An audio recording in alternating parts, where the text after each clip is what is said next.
नमस्कार मंडळी, श्री स्वामी समर्थ. तुम्ही अजून जर आपल्या चॅनलला सबस्क्राईब केले नसेल तर नक्की करा.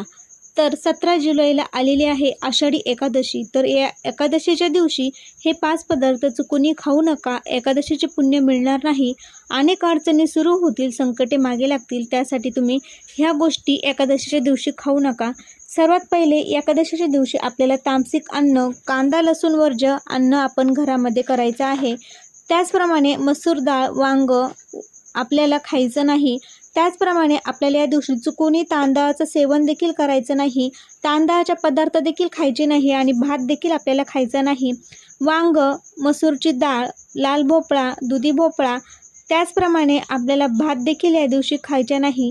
अशा प्रकारे तुम्ही आषाढी एकादशीच्या दिवशी या गोष्टी आवर्जून म्हणजे हे 5 पदार्थ आवर्जून चुकूनही घरामध्ये करू नका. तुम्ही जर उपवास करत असाल तर त्याचे पुण्यफळ तुम्हाला मिळणार नाही. त्यामुळे